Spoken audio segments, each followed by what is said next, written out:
Disregard the corporate mythology of the Victoria's Secret Empire. The story of the Wexner clan is, in reality, a clinical case study of a man's psychological collapse, a patriarch who offered up his own wife and children as collateral for his fragile ego. Leslie Wexner possesses billions, yet internally he is a hollow vessel. Raised under the thumb of a domineering mother, he developed a pathological need for guidance. This was his fatal flaw. Jeffrey Epstein did not use force to infiltrate this family. Les Wexner knelt. He voluntarily surrendered the keys to his life, believing he had found a brother to fill the void of his own insecurity. The true tragedy began in 1991, the moment Lee signed the power of attorney, granting a sexual predator absolute dominion over his fortune and his security. Abigail Wexner did not enter this marriage as a matriarch, but as a human shield. She and her 4 children were forced to exist in occupied territory, a home where the most dangerous predator in America roamed the hallways and sat at the dinner table with their children. The Wexner family was not defrauded. They were consumed from the inside out.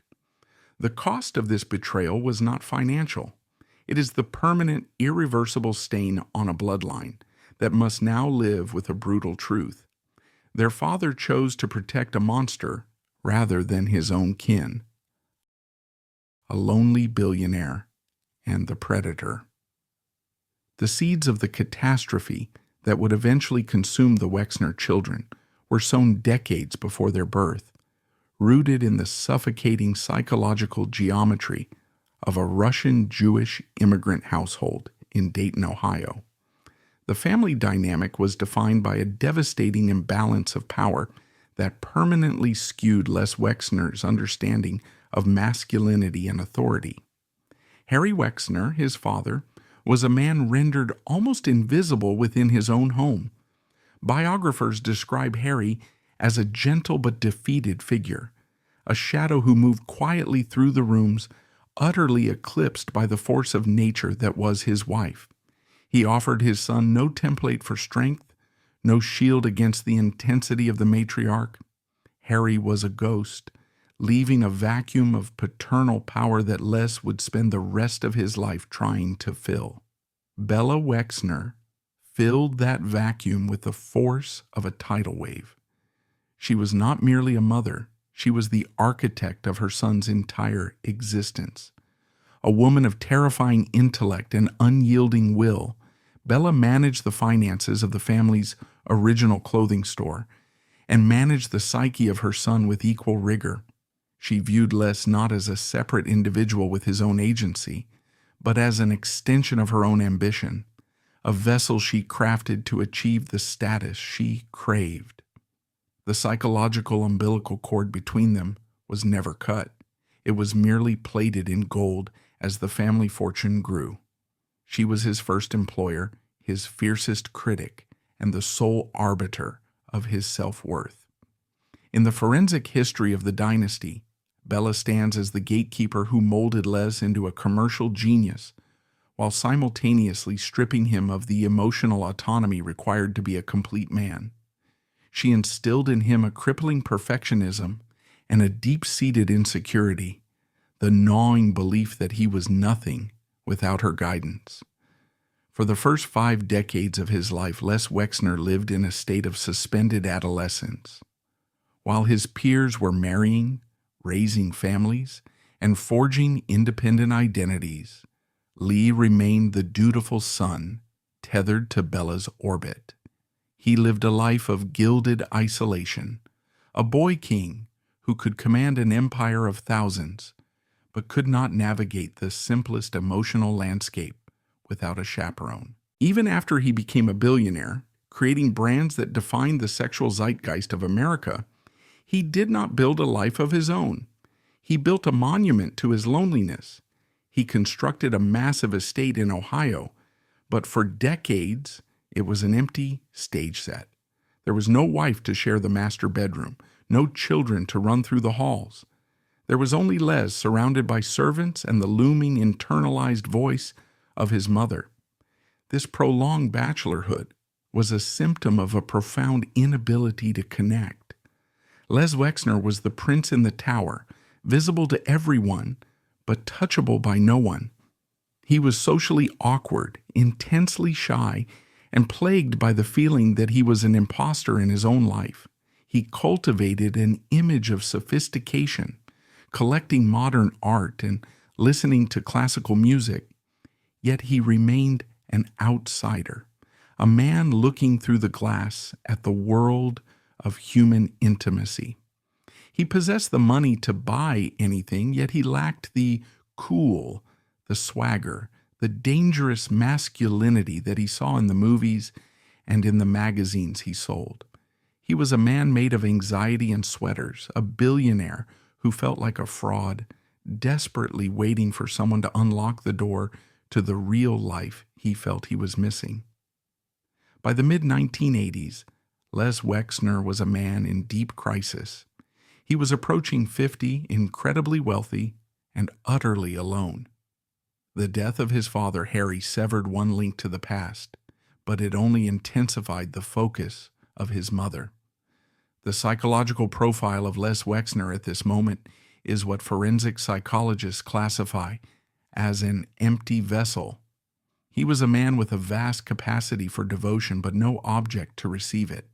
He was searching for a figure who could perform a specific, complex psychological function, to replace the overbearing mother with an overbearing brother. He did not need a business partner. He had conquered retail. He needed a mentor in living. He craved someone who could navigate the social hierarchies of New York and Palm Beach with the aggression and ease he lacked. He wanted an alter ego, a version of himself that was unburdened by fear, unconcerned with rules, and sexually liberated. He was tired of being the good boy from Ohio. He wanted to touch the flame. This desperate, unarticulated need created a blind spot the size of his entire fortune. Les Wexner was not looking for a financial advisor. He was looking for a savior who could validate his manhood. He was a lock waiting for a key. And in the chaotic, predatory ecosystem of 1980s high society, there was one man who specialized in unlocking billionaires, Jeffrey Epstein. The tragedy of the Wexner bloodline is that this psychological crisis occurred before the biological bloodline had even been established.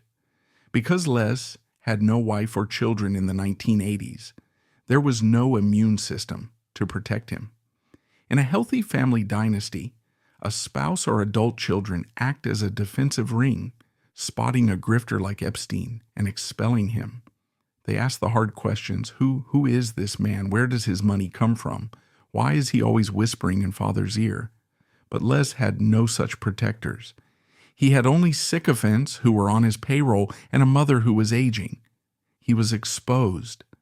The fortress of his wealth had thick walls to keep out thieves, but it had no defenses against a friend. The house was empty, the lights were on, and the door was unlocked. The stage was perfectly set for an invasion that would not steal the paintings off the walls, but would steal the soul of the man who bought them. The exact circumstances of the first meeting between Leslie Wexner and Jeffrey Epstein remain shrouded in a fog of conflicting dates and erased calendars, a testament to the secretive nature of the bond that formed between them. Most accounts place the encounter in the mid-1980s, likely at a social gathering in Palm Beach or New York. On paper, the pairing was an impossibility. Wexner was a retail emperor, a man whose net worth rivaled the GDP of small nations. Epstein was a college dropout from Brooklyn, a former math teacher turned financial drifter with a padded resume and no verifiable fortune. In the brutal calculus of high society, Epstein should have been invisible to Wexner. He was a nobody. But Epstein possessed a weapon that was far more potent than a balance sheet. He was a chameleon of terrifying precision. Epstein did not approach Wexner as a subordinate seeking a job. He approached him as an equal, perhaps even a superior. He recognized instantly that Wexner suffered from the imposter syndrome, common to self-made men who rise from humble beginnings to stratospheric wealth. Wexner felt uncomfortable in his own skin, perpetually worried that he was too provincial, too Ohio, too soft. Epstein presented himself as the antidote. He was everything Les was not: brash, physically imposing, aggressive behavior, and cloaked in an aura of international mystery. He spoke in rapid-fire bursts about currency markets and tax loopholes, weaving a tapestry of intelligence that dazzled the older man. Epstein didn't just walk into a room, he owned it. For Wexner, watching Epstein operate was like watching a movie star play the role of a billionaire. It was captivating.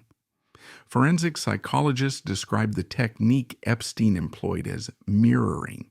He studied his target with the intensity of a predator, identifying the deep, unmet needs in Wexner's psyche, and then molded his own personality to fill those voids. Lee craved intellectual validation. Epstein positioned himself as a rogue genius, a financial brain surgeon who saw patterns no one else could see. Les felt socially awkward. Epstein became his social battering ram, the man who could charm the women and intimidate the waiters. Les felt trapped by the morality of his upbringing. Epstein was the libertine who lived without rules. This dynamic created a bond that was far more intimate and dangerous than a business partnership.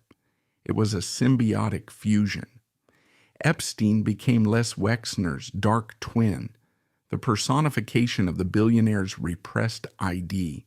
Associates from that era recall that the two men became inseparable. They traveled together, dined together, and shopped for real estate together. Wexner, who had always been guarded and insular, suddenly opened up completely to this stranger. He looked at Epstein and saw the man he wished he could be. It was a seduction in the purest sense of the word, not necessarily sexual, but profoundly emotional. Epstein offered Les a second adolescence, a chance to be one of the cool kids for the first time in his life. As the psychological dependency deepened, Epstein moved to surgically remove the immune system that surrounded the billionaire. A wealthy man like Wexner is typically encircled by a phalanx of lawyers, accountants, and longtime advisors whose job is to protect the principal from fraud. These people were the natural enemies of a parasite. Epstein systematically dismantled them. He whispered in Les's ear that his old team was incompetent, that they were small thinkers who didn't understand the complex global game that Epstein was playing. He played on Les's insecurities, convincing him that his loyal lieutenants were actually holding him back. One by one, the voices of reason were silenced or fired. The accountants who asked to see Epstein's trading records were dismissed. The lawyers who questioned Epstein's background were shut out of meetings. Epstein created a closed loop of information where he was the only source of truth. He isolated the host. By the late 1980s, Les Wexner was effectively alone in a room with Jeffrey Epstein. The protective layer of skepticism that usually surrounds a fortune of that magnitude had been stripped away, peeling back the armor to reveal the soft, vulnerable human beneath. The predator had not just entered the house, he had locked the doors from the inside and convinced the owner that the people knocking outside were the enemies. The final element of this psychological capture was the shared lifestyle of the eternal bachelor. Before Abigail entered the picture, Les and Jeffrey existed in a world of masculine exclusivity. Epstein curated a lifestyle for Les that was exciting, dangerous, and transgressively freeing. They were partners in a private club of two. This period cemented Epstein's role not just as an advisor, but as a gatekeeper to pleasure and freedom. He made Les feel alive. This gratitude is what blinded Wexner to the red flags that were visible to everyone else. When rumors of Epstein's behavior with young women began to circulate, Lees didn't see a predator. He saw his friend, his brother, the man who had liberated him from his mother's shadow. He interpreted Epstein's deviance as eccentricity, a quirk of genius. This willful blindness was the price of admission for the friendship Les so desperately craved. He had found his alter ego, and he was willing to pay any price, including his own soul, to keep him. By the late 1980s, the infection of the Wexner household metastasized from a psychological influence into a structural takeover. Epstein realized that to secure absolute control, he could not simply whisper in Les's ear. He had to dismantle the corporate firewall surrounding the billionaire. He needed to eliminate the skeptics who asked for receipts and demanded logic.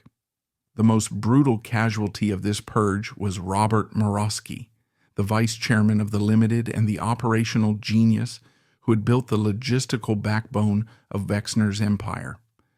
Murawski was everything Epstein was not: disciplined, transparent, and grounded in the reality of hard work. He was the adult in the room.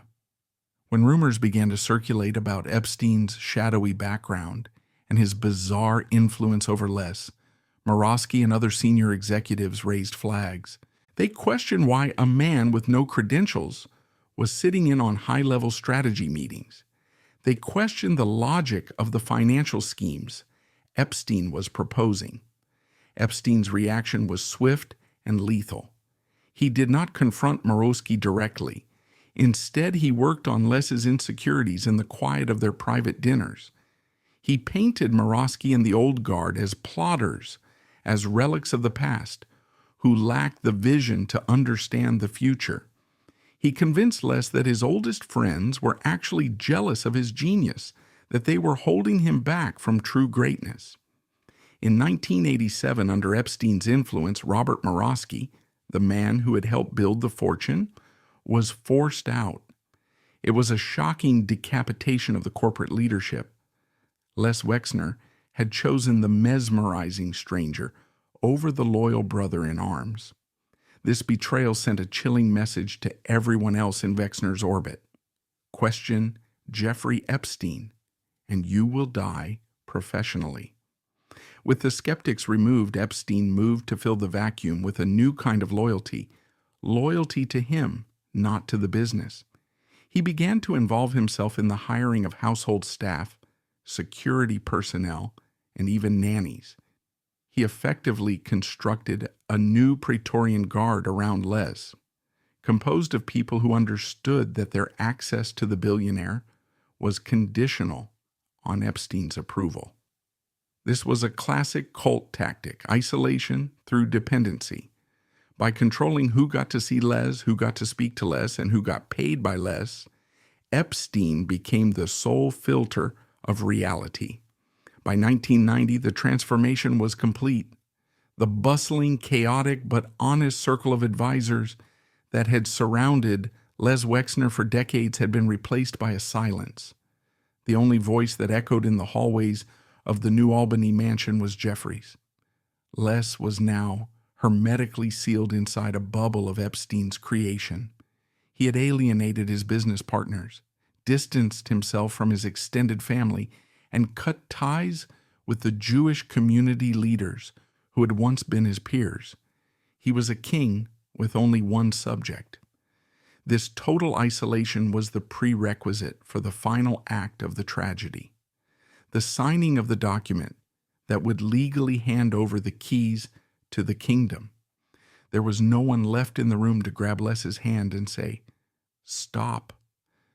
The psychological annexation of Les Wexner culminated in a specific, terrifying legal event that remains unparalleled in the history of American wealth. On July 26, 1991, inside a quiet office likely devoid of the usual legal guardians who would have screamed in protest, Les Wexner signed a document that acted as his own spiritual execution. It was a general power of attorney.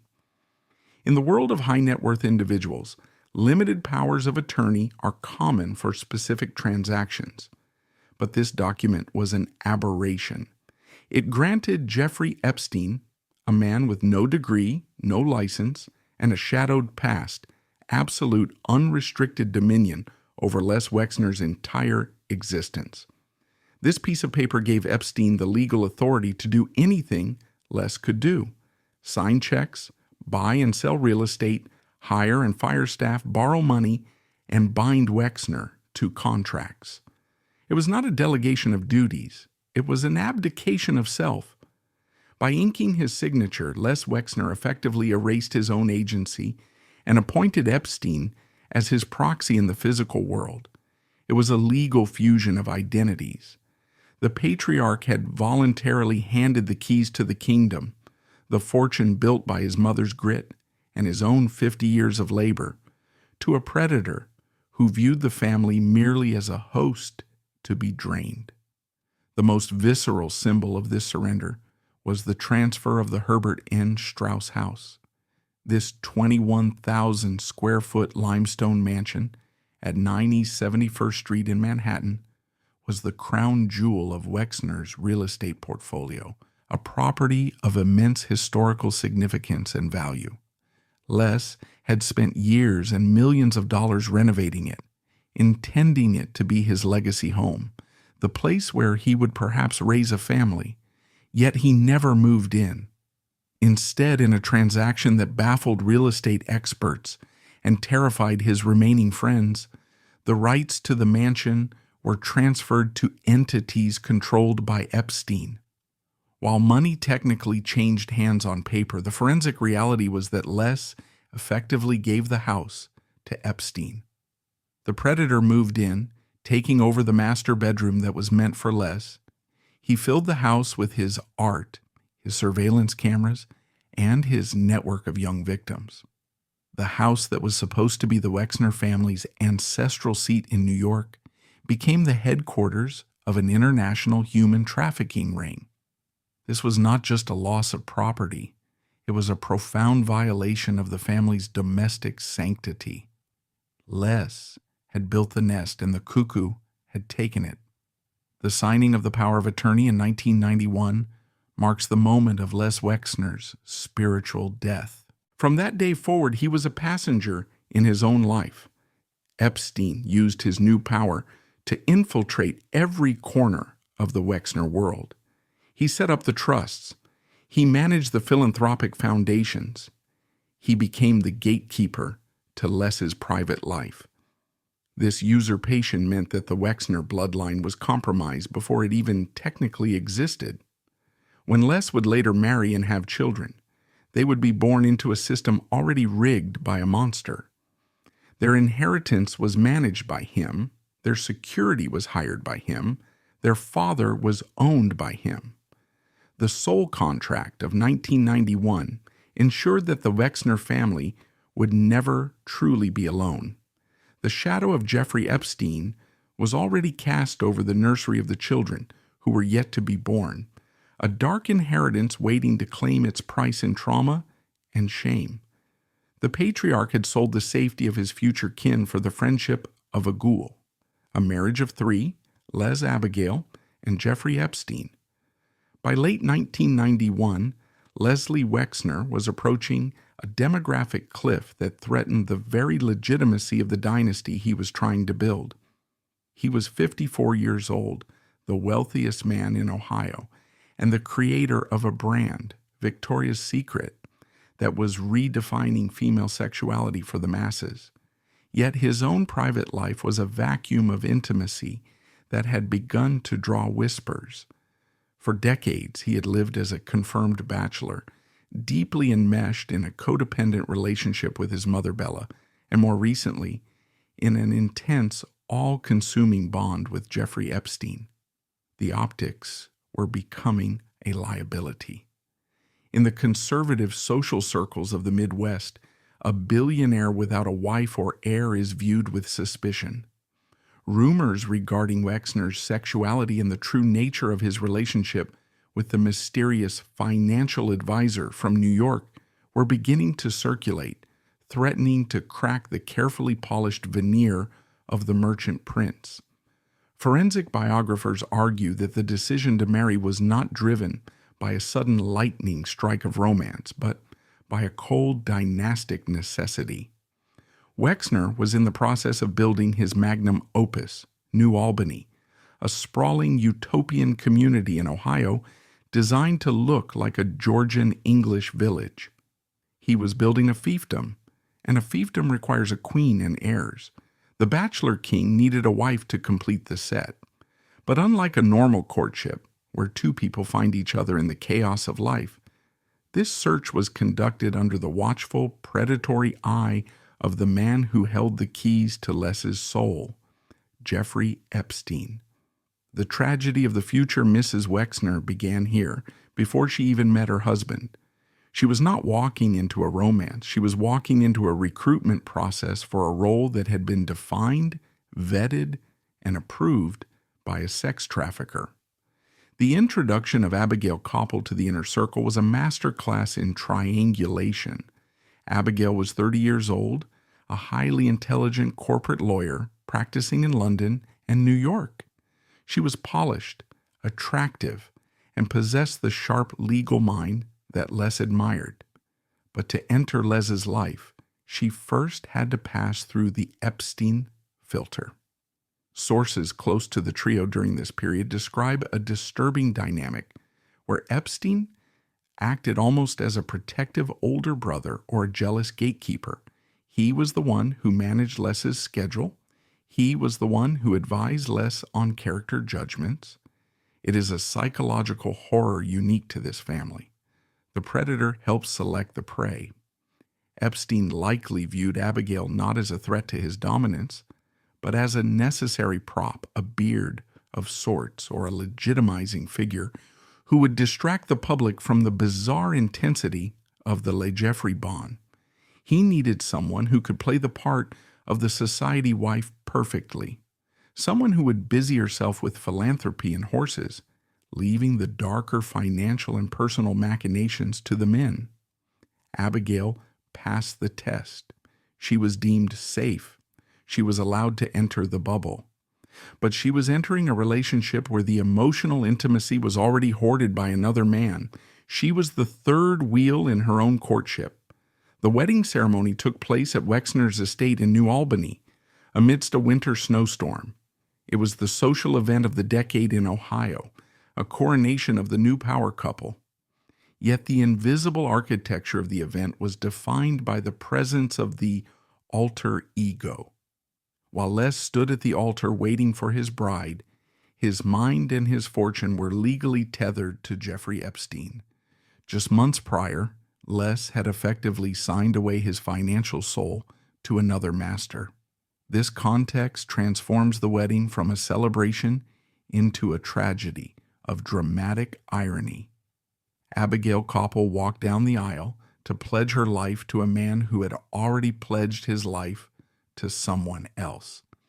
She was marrying a man who, in the eyes of the law, did not fully own his own signature. Epstein was not merely a guest at the wedding. He was the silent partner in the union. He was the specter at the feast, the man who knew where the bodies were buried, the man who had facilitated the transfer of wealth that paid for the flowers and the champagne. As Abigail said, "I do," she locked herself into a throuple defined by coercion and secrets. She became the public face of a private hell.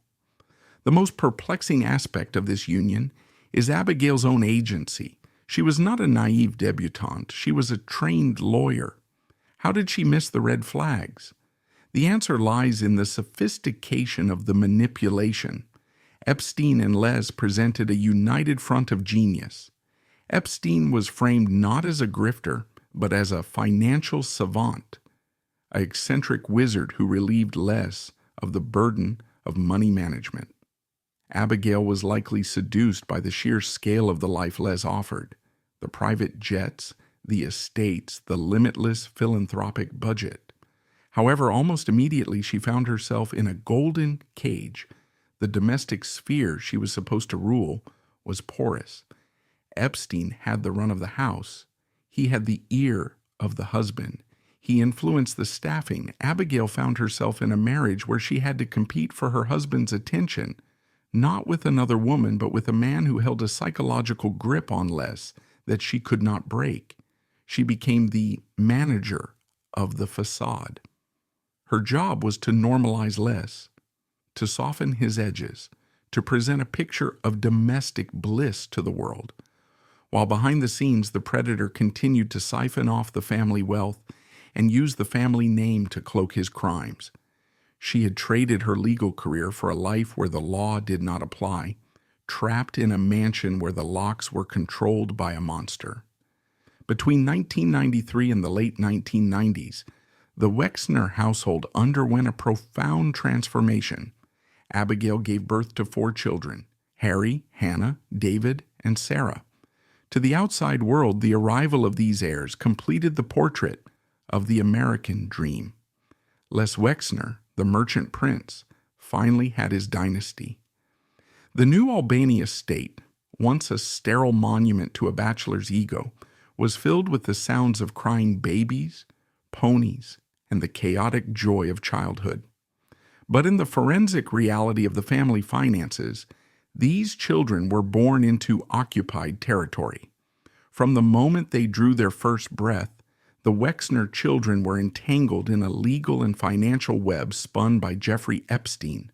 Because of the 1991 power of attorney and Epstein's role as the primary trustee of the Wexner family trust, the predator technically held the purse strings to their future. He was not just a friend of the father. He was the custodian of the children's inheritance. This created a grotesque power dynamic where the man, who would later be convicted of serious offenses against minors, held a fiduciary duty over the welfare of Les Wexner's own offspring. The wolf was not huffing at the door.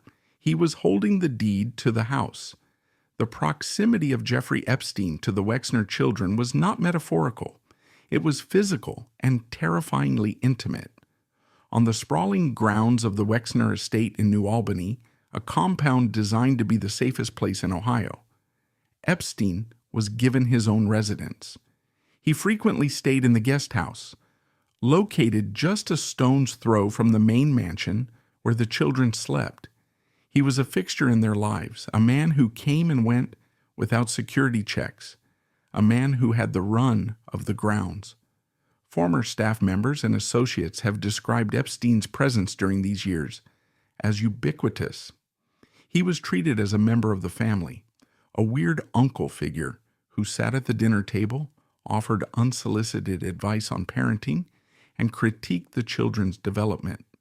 For Abigail Wexner, this must have been a daily quiet nightmare or a feat of catastrophic denial. She was raising her children in a gated community of one, where the gate was locked to keep the world out, but the most dangerous man in America was locked inside with them. The psychological toll of normalizing a predator's presence in a domestic setting cannot be overstated. The children were raised to view Epstein not as a threat, but as an authority figure, a man to be respected and obeyed because their father deferred to him. This normalization is a form of grooming by proxy, desensitizing the family to the darkness sitting on their sofa. The tragedy of the Wexner bloodline in this era was the abdication of Les Wexner's most primal duty, the protection of his young. A father's role is to stand between his children and the dangers of the world. Les did the opposite. He invited the danger in. By granting Epstein influence over the household staff, Epstein reportedly played a role in vetting security personnel and nannies. Les effectively outsourced the safety of his children to a sociopath. There are chilling accounts of Epstein using his proximity to the Wexner family to burnish his own credentials, using the wholesome image of the Wexner kids to mask his own predatory lifestyle. He could point to his relationship with the children as proof of his normalcy. How could I be a monster? I'm the godfather to the billionaire's kids. The Wexner children became unwilling human shields for Epstein's reputation. Their innocence was weaponized to provide cover for his crimes. Les Wexner, in his obsession with his alter ego, sacrificed the sanctity of his children's privacy. He allowed the predator to access the one thing that money cannot replace: the safe, unpolluted memories of a childhood. The Wexner children grew up in a house where the air was poisoned by secrets, unaware that the man eating breakfast with them was simultaneously running a global human trafficking ring using their father's money. The most disturbing aspect of Abigail Wexner's role in this triangular tragedy was not her passivity, but her active participation in legitimizing the predator. As a lawyer and a socialite, Abigail's primary function within the dynasty was to be the face of its benevolence. She chaired the boards, cut the ribbons, and managed the massive charitable giving that solidified the Wexner's status as American royalty. Yet forensic accounting reveals that Jeffrey Epstein used Abigail's philanthropy as a washing machine for his own reputation. Epstein frequently donated to the charities Abigail championed, and in return he was granted access to the polite society that would otherwise have shunned him. By accepting his money and allowing him to attend her galas, Abigail effectively vouched for him. She signaled to the mothers and fathers of Ohio that Uncle Jeff was safe. This complicity creates a terrifying moral stain on the family legacy. The Wexner matriarch, knowingly or not, acted as a character witness for a man who was hunting the daughters of the very demographic she claimed to serve. She traded the moral integrity of her platform for the financial liquidity he provided. Observers often ask why Abigail Wexner, a trained attorney, did not simply demand that her husband sever ties with the creep in the guest house. The answer lies in the terrifying legal architecture of the Wexner fortune. Because of the power of attorney signed in 1991 and the complex trust structures Epstein created, the family's wealth was effectively held hostage.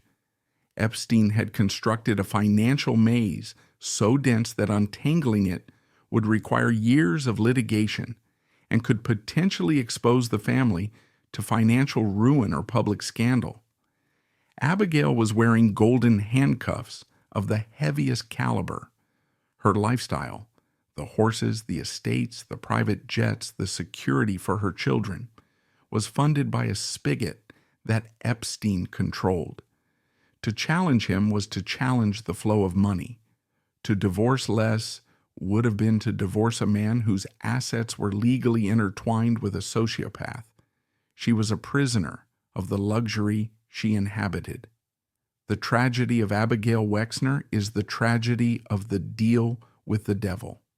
She accepted the premise that Epstein was the wizard who made the billions grow, and the price of that growth was her silence. She learned to look the other way, to rationalize the bizarre behavior, to ignore the rumors, because the alternative was to blow up the foundation of her entire life. By 2007, when Epstein was first arrested in Florida, the Wexner family attempted to sever ties. Lees wrote a letter claiming he had been deceived. Abigail scrubbed the photos, but the damage to the bloodline was permanent. For 14 formative years, the Wexner marriage had been a throuple. The children had been raised under the gaze of a monster. The wife had served as the hostess for a sex trafficker. The spiritual death of the family was complete. They retained their billions, but they had lost their name. They became a family defined not by the lingerie they sold, but by the silence they kept. Abigail Wexner remains the chatelaine of New Albany, but she walks through a house that history will forever remember as a crime scene of the soul, a place where a mother allowed a predator to sit at the head of the table because he paid the bills. When the secrets came out.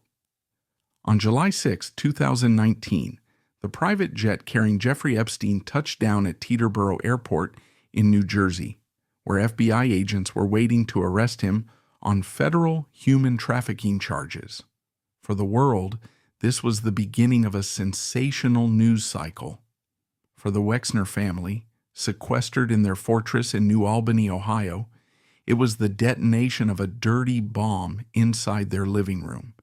Leslie Wexner was 81 years old, a man in the twilight of his life, battling the physical frailties of age and preparing for a dignified exit from the public stage.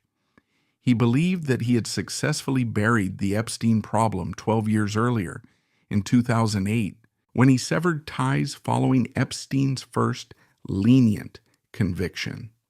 He believed the firewall held. He was wrong.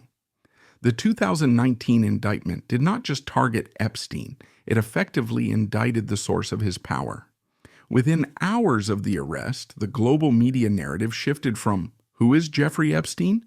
to "Who paid for Jeffrey Epstein?" The answer, inevitably and repeatedly, was Les Wexner. The psychological impact on the octogenarian patriarch was immediate and devastating. Associates described a man who went into a state of shock, a king in exile, watching his lifetime of carefully curated reputation management disintegrate in real time. The mortality curse had returned with a vengeance. The ghost he had invited into his home in the 1980s had risen from the grave to drag him down into it. In the weeks following the arrest, the pastoral utopia of New Albany, the English-style village Les had built as a sanctuary, was transformed into a besieged bunker. Journalists from around the world descended on the town, camping out at the gates of the Foxborough estate. Drones buzzed overhead, capturing footage of the mansion where the head of the snake, as some conspiracy theorists labeled Wexner, was hiding. Abigail Wexner found herself commanding a household under siege. The golden cage had become a literal prison. The family retreated indoors. The blackout curtains were drawn. The social calendar, once filled with galas and equestrian events, was wiped clean.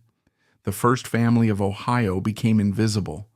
Inside the house, the atmosphere was necrotic. Les was reported to be in rapidly declining health, suffering from the psychosomatic toll of the scandal. He was a man watching his obituary being written while he was still alive, and the headline was not "Retail Genius," but Epstein's enabler.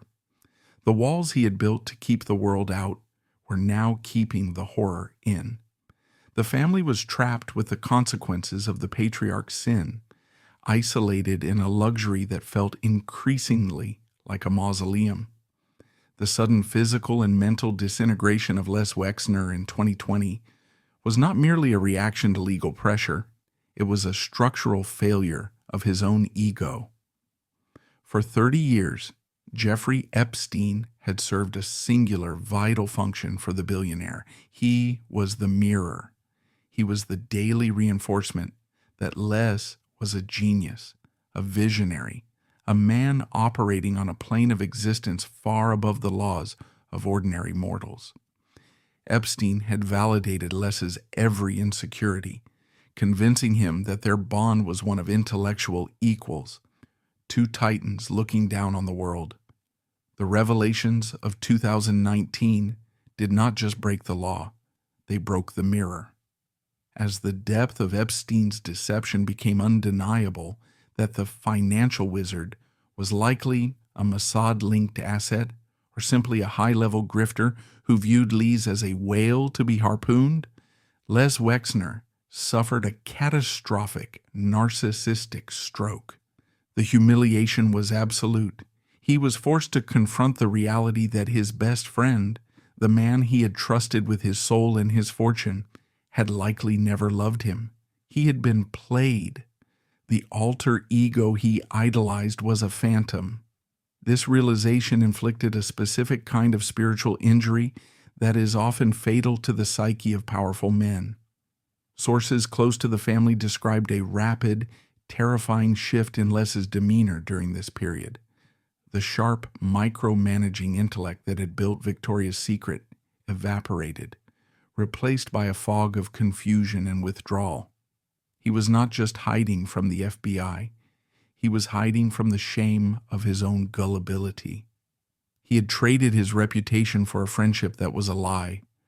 The mortality curse manifested here not as a heart attack, but as a total collapse of self-worth.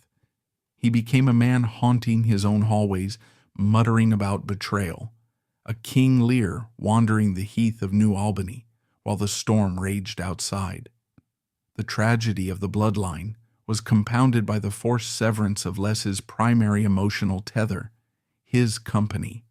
For Les Wexner, L. Brands, the parent of Victoria's Secret, was not merely a corporation, it was his firstborn child, the entity he had nurtured since 1963, long before his biological children were born. It was his identity. I am the brand, and the brand is me, was the unspoken mantra that had ruled his life.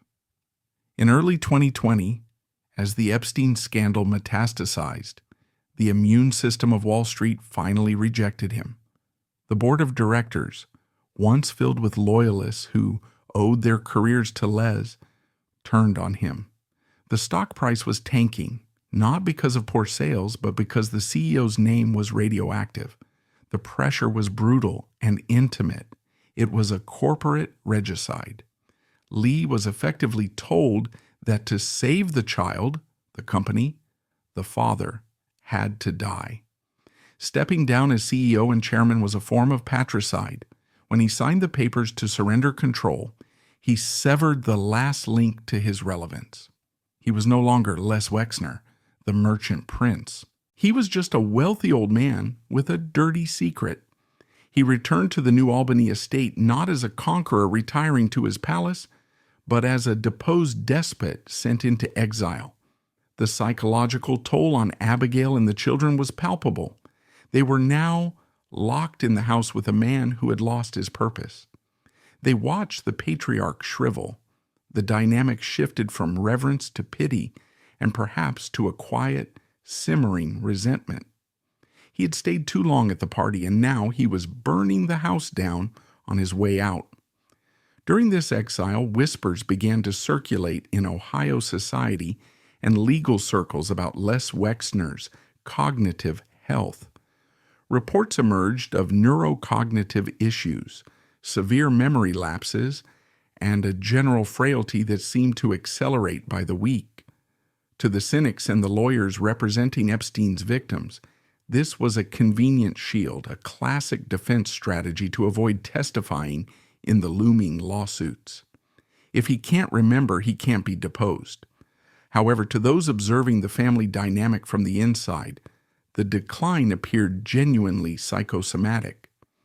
The guilt and stress of the exposure were eating him alive. Abigail Wexner found herself transitioning from the role of a society hostess to that of a hospice nurse for a reputation. She had to manage the physical reality of a husband who was failing, shielding him from the harshest headlines while simultaneously trying to protect her adult children from the fallout. The New Albany mansion transformed into a mausoleum. The vibrant energy of the estate, the equestrian events, the fundraisers, the flow of guests, stopped dead. The family retreated into a bunker mentality. The children, Harry, Hannah, David, and Sarah, were trapped in a paradox. They possessed billions of dollars, yet they could not show their faces in the circles they were born into without seeing the shadow of Epstein behind every polite smile. They were the heirs to a kingdom that had become a crime scene. On the morning of August 10th, 2019, Jeffrey Epstein was found dead in his cell at the Metropolitan Correctional Center in Manhattan. For the world, this was the end of a sordid chapter. For Les Wexner, it was the beginning of a life sentence without parole. Superficially, one might assume the death of the accuser would bring relief to the accused. In reality, Epstein's suicide was the worst possible outcome for the Wexner family. Had Epstein lived to face trial, there was a slim possibility of closure, a chance for facts to be litigated, for distinctions to be drawn, for Les to perhaps testify that he was a victim of financial fraud rather than a co-conspirator in sexual abuse. But with Epstein dead, the narrative froze in amber. The secrets died in that cell.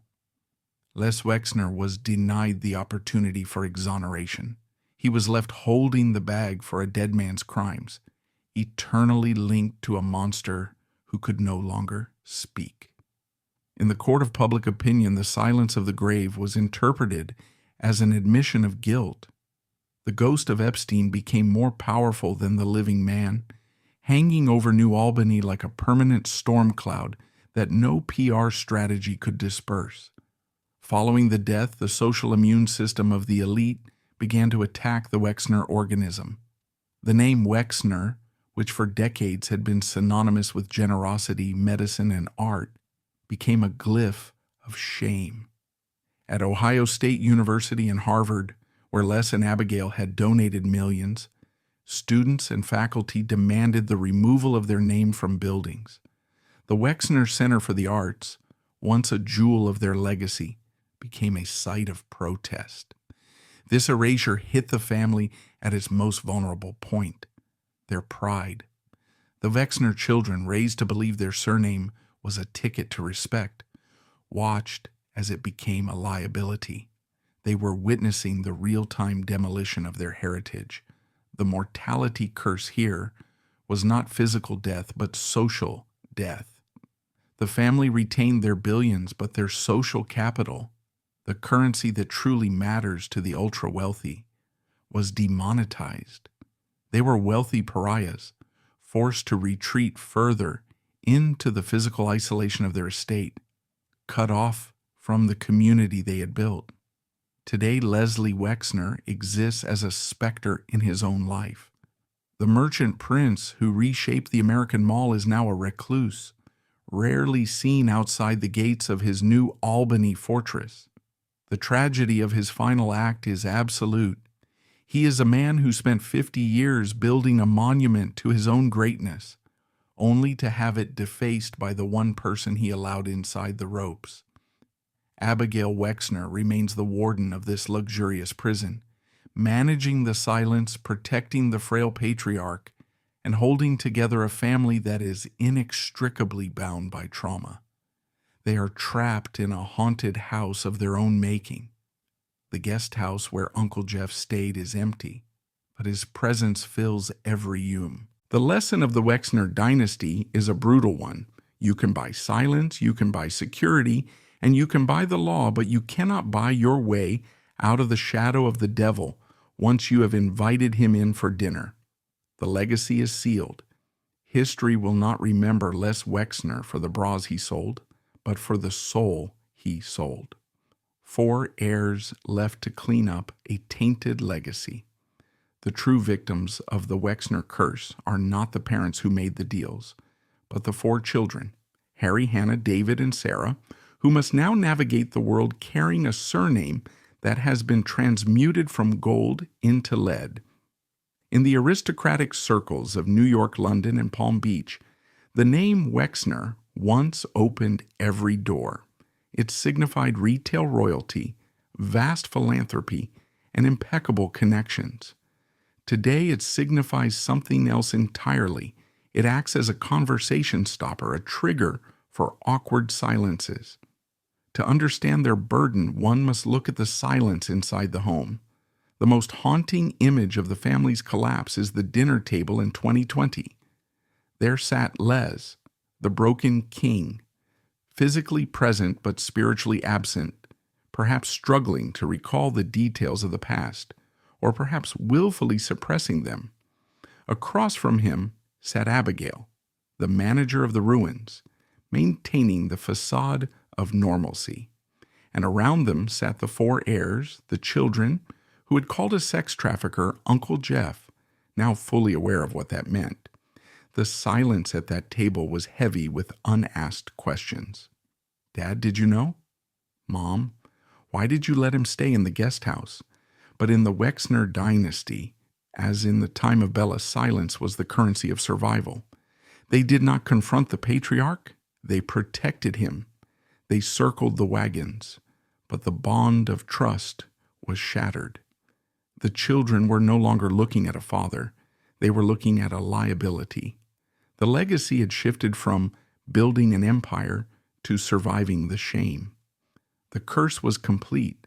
The family was rich, safe, and together, yet they were utterly, irrevocably destroyed. This psychological burden was compounded by a public assault. If the 2019 arrest was a nuclear explosion, the July 2022 release of the Hulu documentary series Victoria's Secret, Angels and Demons, was the radioactive fallout that settled permanently over the Wexner estate. For 3 years, the family had retreated into silence, hoping the news cycle would move on. They were wrong. The documentary repackaged the family tragedy as a gothic horror story for the streaming generation. For the first time, millions of viewers were given a guided tour of the bizarre, intimate machinery of the Les relationship. The series broadcast archival footage that was devastating in its banality. Les Wexner, looking at Epstein with eyes full of adoration. It mainstreamed the hypnosis theory, presenting the patriarch not as a villainous mastermind, but as a pathetic man colonized by a drifter. For the Wexner heirs, this was a violation of privacy more intrusive than any FBI raid. Their personal history was being binge-watched and dissected on TikTok by teenagers who knew their father not as a philanthropist, but as the guy who funded the island. The family's reaction to this renewed assault was a deafening strategic silence. This bunker mentality created a suffocating atmosphere within the New Albany estate. They became ghosts in their own community. The unspoken rule in the household was undoubtedly to never turn on the television, to never search the family name online. They were living in a suspended reality, pretending that the world outside was not burning their effigies. The cruelest irony of the heirs' existence is the financial shackle that binds them to the ghost. The billions of dollars that support their lifestyles, the equestrian careers, the travel, the investments, flow from trust structures largely architected by Jeffrey Epstein. They are trapped in a paradox. To reject Epstein is to reject the source of their own security. Every dollar they spend is, in a forensic sense, Epstein money. They cannot simply walk away from the legacy because the legacy is the air they breathe. They are the richest, loneliest orphans in Ohio, heirs to a kingdom that no one wants to rule. The final act of the Wexner tragedy played out not in a courtroom, but on the billboards of Times Square.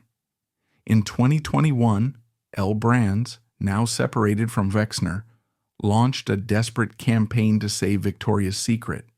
The Angels were fired. The fashion show was canceled. The company was screaming to the world, "We are no longer the plaything of a creepy old billionaire." For Les Wexner, watching from his exile, this was the ultimate humiliation. The empire he built was surviving only by erasing his DNA from its code. When forensic historians look back at the life of Leslie Wexner, they will not see a story of business triumph, but a modern retelling of the Faustian legend. Les Wexner wanted more than money. He wanted what he could not naturally possess. He wanted the swagger, the danger, and the virility that he projected onto Jeffrey Epstein. He made a deal. He traded his autonomy, his reputation, and the sanctity of his home for the feeling of being chosen by a man he considered a genius. The bill for that trade has now come due. The Wexner family retains their billions, but they have lost the only currency that matters to a dynasty, their moral authority. They built a utopia in New Albany, but they live in it like squatters in a haunted house. The mortality curse of this family is not that they died young, but that they lived too long. They lived long enough to see their name turn to ash. Today, the Foxborough estate stands as a monument to a catastrophic error in judgment. It is a golden cage where a frail old man waits for the end, guarded by a wife who looked the other way and children who must carry the weight of his sins. The legacy of Les Wexner is no longer the libraries he built or the trends he started. His legacy is the silence of the victims who were abused on his property and the silence of the family who let it happen. The empire has fallen. The king is dead. Long live the shame.